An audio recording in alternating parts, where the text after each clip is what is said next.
Berikutnya, menciptakan citra visual, visual image. Yang dimaksudkan adalah menghadirkan gambaran imajiner atas perasaan, menghadirkan gambaran imajiner itu pada pikiran. Jadi menghadirkan gambaran imajiner atas perasaan dan satu situasi. Oleh karena itu, citra visual itu merupakan visualisasi pikiran dari hasil moda indrawi. Kita berinteraksi menggunakan moda indrawi. Melihat, mengamati, melihat, mendengar, meraba, mencium, ya, merasakan. Itu moda indrawi. Pikiran kita itu bisa membuat satu visualisasi pikiran, gambaran imajiner atas interaksi kita itu. Saudara lihat saja musik, ya, musik itu bisa dibuat visualisasinya, grafisnya seperti apa. Nah, dengan visualisasi semacam itu bisa menjadi jelas tingkatan nada itu, mana yang tinggi, mana yang rendah melalui proses itu. Satu bau yang tercium. Nah, ini bau apa? Kita bisa membuat visualisasi imajiner. Meraba. Walaupun kita tidak tahu apa yang kita raba, tapi kita bisa membuat gambaran tentang apa yang kita raba itu. Tindakan-tindakan dengan moda indrawi itu bisa dibuatkan gambaran imajinasinya. Selain itu, citra visual juga berkenaan dengan imajinasi situasi dan tindakan yang akan diterjadikan untuk melakukan sesuatu. Ketika orang merancang satu kegiatan atau dalam konseling mengaplikasikan teknik tertentu, orang bisa membuat gambaran, profesional bisa membuat gambaran bagaimana dia akan melakukannya, dan kemungkinan bagaimana reaksi orang yang menerima perlakuan ini. Kalau saya mau presentasi pada satu forum tertentu, saya akan memperkirakan ruangannya seperti apa, saya memposisikan dirinya itu di mana, halayak, para pendengar, audien, partisipan itu nanti reaksinya akan seperti apa, bagaimana saya mengatur diri, semua itu bisa dirancang dalam satu visualisasi imajiner. Kalau orang mau pergi haji atau umroh itu kan ada manasik haji. Nah, sebelum melaksanakan tawaf yang sesungguhnya, orang bisa membuat gambaran, visualisasi bagaimana proses pelaksanaannya. Pernah ada seorang pemain golf profesional, dia banyak memenangkan sejumlah kejuaraan. Ternyata dia tidak terlalu tekun atau terlalu banyak waktu yang disediakan untuk berlatih secara nyata di lapangan. Dia lebih banyak berlatih secara imajiner itu. Jadi membayangkan kalau jaraknya sekian, tingkat pukulannya sekian, anginnya sekian, dia menghitung-hitung seperti itu. Itu ketika dipraktekkan pada situasi nyata, tingkat akurasinya itu tinggi. Nah, ini pentingnya membuat citra visual atas apa yang kita amati maupun apa yang hendak kita terapkan. Tentu ini nanti akan terkait dengan self-talk. Itu tadi saya katakan bahwa keterampilan-keterampilan berpikir ini bisa dianalisis, dipecah-pecah, tapi dalam operasinya itu akan terjadi interaksi antar keterampilan berpikir yang ada. Secara visual tidak akan bisa meninggalkan self-talk. Hubungan itu terjadi. Citra visual itu akan membantu apabila relevan dan sifatnya mempertajam pemahaman. Kalau berkenaan dengan aplikasi teknik, kemudian bagaimana reaksi orang, mimiknya, kita buat gambaran yang sesuai dengan tujuan penerapan aplikasi, dan kemudian reaksi umum terhadap itu seperti apa. Kita menyisihkan sesuatu yang tidak relevan, membatasi pada hal-hal yang cenderung realistik, tidak berlebihan. Itu bisa mempertajam pemahaman. Dengan demikian, citra visual itu dikatakan membantu. Sebaliknya, citra visual itu tidak membantu ketika menyimpang dan menyesatkan pemahaman. Orang yang bermasalah sering punya gambaran yang berlebihan tentang sesuatu. Misalnya saja karena ketakutan pada orang tertentu, atau ada kesalahan tertentu yang dia khawatir akan mendapat amarah atau tidak dimaafkan, punya bayangan tentang reaksi orang yang akan dihadapinya itu. Demikian menyeramkan, menakutkan.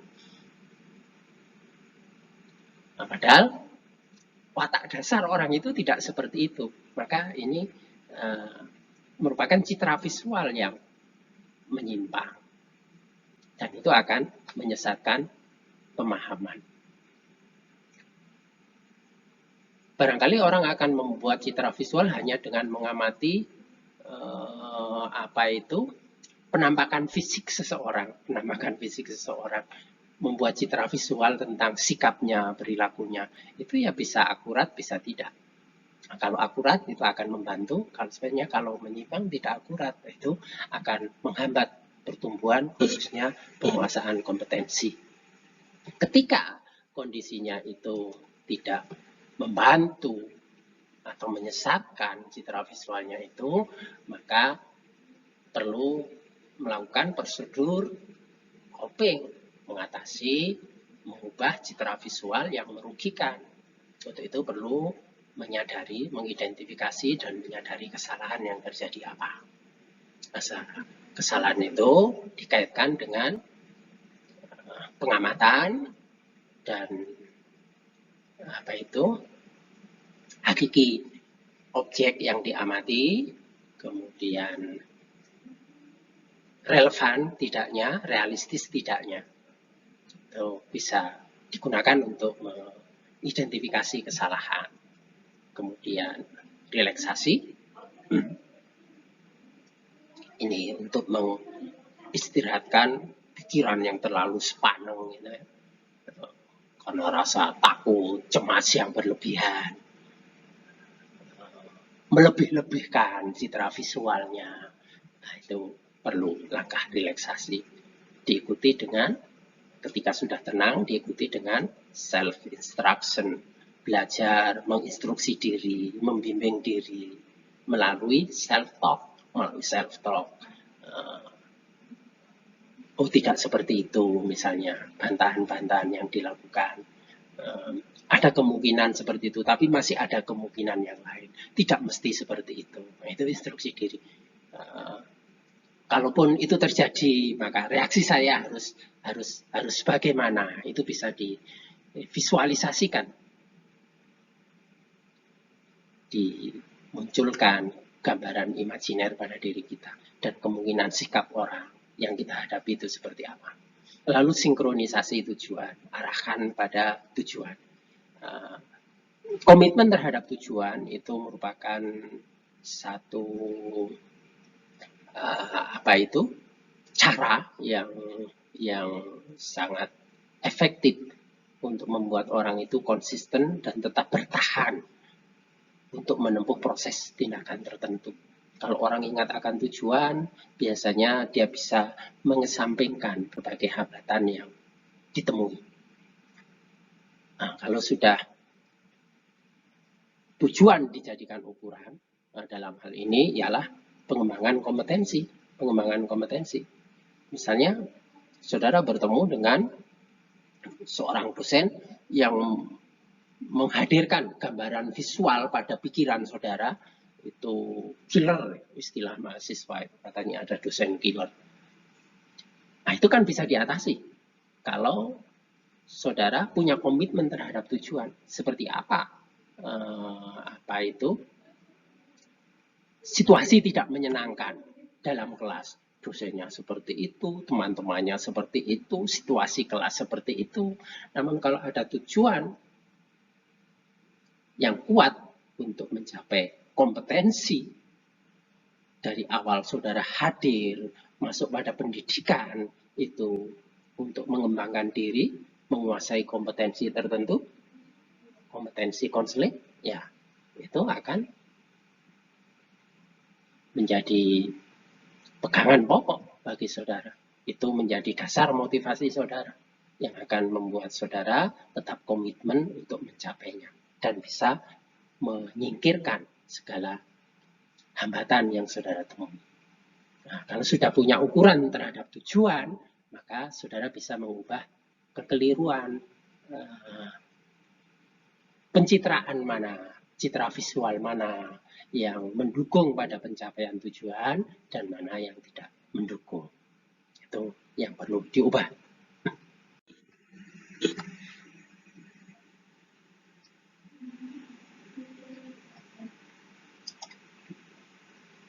Main skill berikutnya adalah menciptakan penjelasan. Penciptaan penjelasan ini fokusnya adalah pada sebab. Jadi penjelasan akan sebab. Penjelasan akan sebab itu merupakan alasan, reason, rasional, penjelasan, deskripsi, uraian yang diberikan seseorang atas apa yang terjadi pada dirinya. Alasan yang diberikan ini bisa mengaruhi cara berpikir seseorang tentang masa lalu, masa kini, dan masa depan.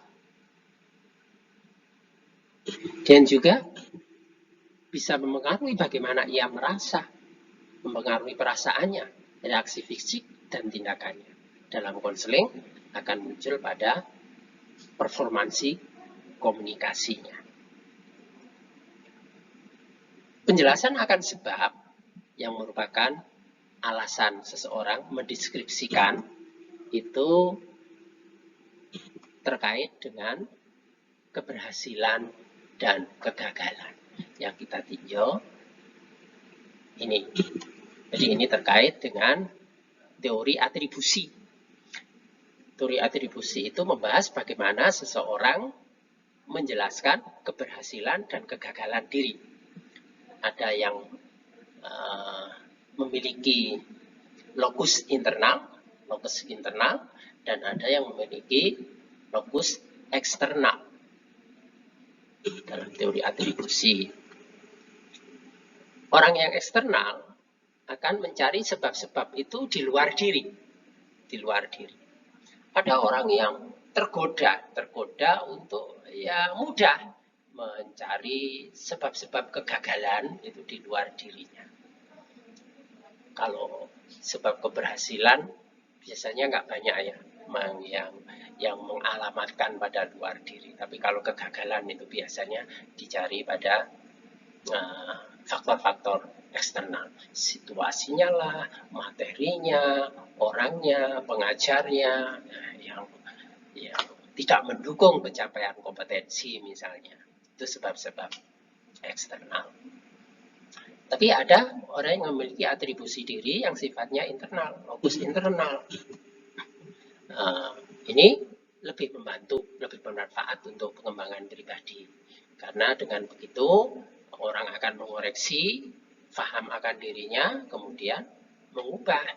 Padahal kalau sebaliknya, kalau dia mengalamatkan sebab-sebab kegagalan itu pada luar diri, ya dia akan sibuk dengan menyalahkan faktor-faktor luar, merasa dirinya tidak beruntung dalam situasi tertentu.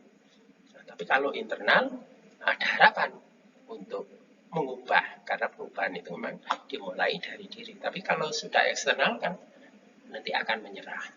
Itu kalau kegagalan. Kalau keberhasilan itu dialamatkan secara internal, ini juga akan membangkitkan harga diri. Bahwa saya bisa ini ya, karena saya punya kemauan, saya telah bekerja keras, saya telah berusaha memperbaiki kesalahan yang lalu, melakukan sesuatu secara lebih baik internal. Atau kalau eksternal, ya itu bukan, orang akan melihat itu bukan bagian dari keberhasilannya, bahwa dia berhasil itu hanya karena dukungan faktor-faktor eksternal. Ini kurang memacu bangkitnya motivasi seseorang untuk perkembangan lebih lanjut.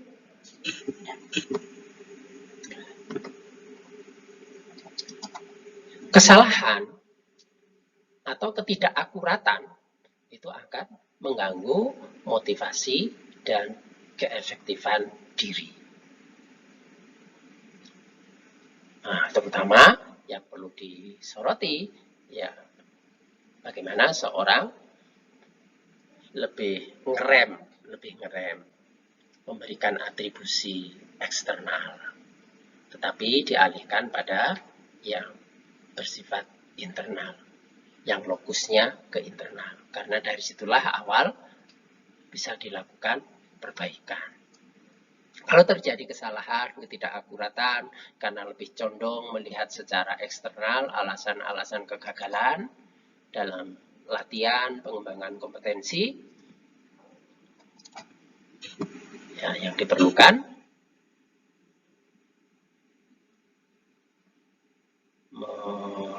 mengarahkan, mengingatkan akan tanggung jawab pribadi.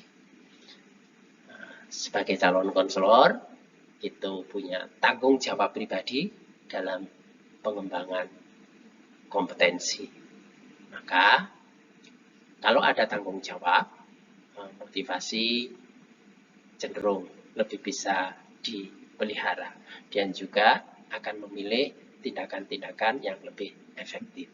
Tindakan lebih efektif itu kalau penjelasan sebab kegagalan itu diarahkan pada diri dan bukan pada luar diri.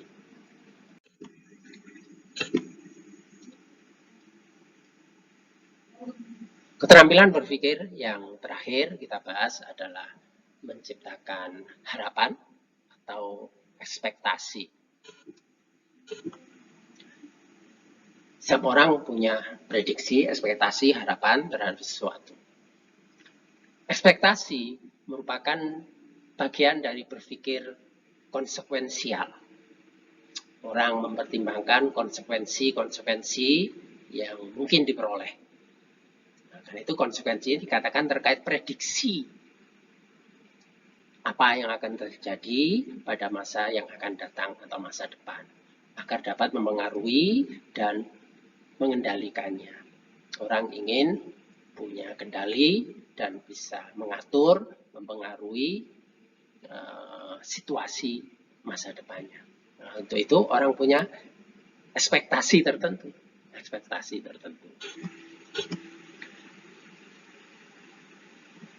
Ekspektasi itu terkait dengan tindakan. dan konsekuensi.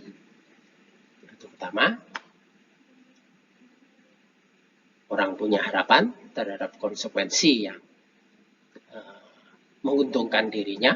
Untuk itu dia akan memilih tindakan-tindakan yang menghasilkan konsekuensi yang diharapkan. Dia melakukan itu dengan membuat prediksi-prediksi. Kalau saya bertindak ini, nanti akibatnya akan seperti ini. Ini bagian dari berpikir konsekuensial. Namun begitu, tidak seluruh aktivitas keseharian kita itu diwarnai seluruhnya oleh ekspektasi dengan membuat prediksi-prediksi. Sebagian apa yang kita lakukan itu terjadi secara spontanitas. Bahkan kalau orang terlalu banyak memikirkan konsekuensi, memprediksi konsekuensi, ya bisa sangat lamban. Beberapa hal itu biarkan aja terjadi secara spontanitas. Terlalu banyak prediksi bisa mengganggu naluri spontanitasnya ini. Tapi memprediksi secara tepat itu sifatnya akan membantu. Prediksi yang tepat itu, yang akurat, ketika tindakan dan konsekuensinya itu layak, pantas, berimbang. Tidak terlalu rendah atau terlalu tinggi. Kalau terlalu tinggi ekspektasinya, ya bisa membuat orang menjadi sembrono, cepat puas. Karena itu tidak optimal perkembangannya. Kalau rendah, ya membuat orang bisa mundur, akhirnya tidak melanjutkan, terus dikuasai oleh perasaan sedih dan tidak beruntung. Itu ketika ekspektasinya rendah. Terkait dengan pengembangan kompetensi, penerapan teknik-teknik, aplikasi, baik itu komunikasi maupun pengubahan perilaku, itu ada ekspektasi tertentu untuk berlatih sejauh mana saya punya harapan untuk menguasai. Demikian juga ketika saya terapkan itu efektivitasnya seperti apa. Ini semuanya berkenaan dengan kemampuan seorang menghadirkan ekspektasi atas tindakan dan konsekuensinya. Prediksi itu yang diharapkan akurat, itu terkait dengan kompetensi dan copingnya. Ukuran pokok standarnya itu, akurasi itu dikaitkan dengan tujuan, pencapaian, atau pengembangan kompetensi. Kalau tidak, maka yang diperlukan adalah strategi coping. Bagaimana mengatasi ekspektasi yang salah sasaran atau yang tidak akurat.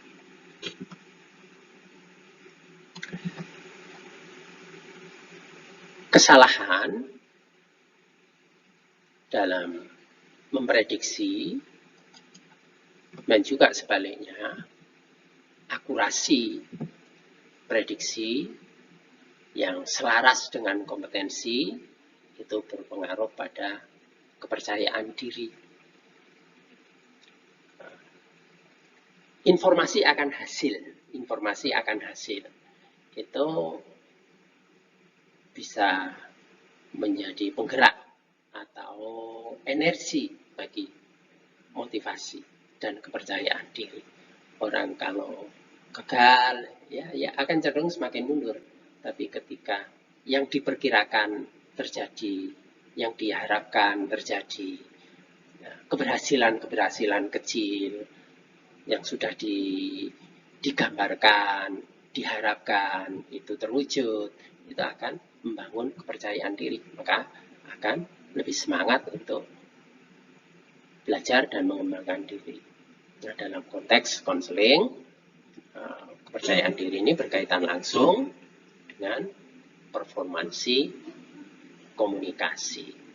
Nah, sehingga nanti yang tampak, kalau ekspektasinya bagus, menciptakan ekspektasi yang akurat, maka performansi komunikasi profesional itu akan efektif.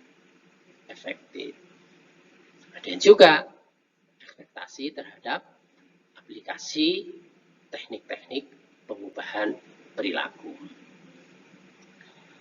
Baik, demikian yang saya sampaikan berkenaan dengan keterampilan berpikir ini. Satu kompetensi yang bersifat internal, tidak bisa diamati secara langsung, namun bisa disimpulkan pada gaya, keterampilan, performansi seorang dalam berkomunikasi dan mengaplikasikan teknik-teknik pengubahan perilaku dalam konseling. Terima kasih. Saya akhiri. Assalamualaikum warahmatullahi wabarakatuh.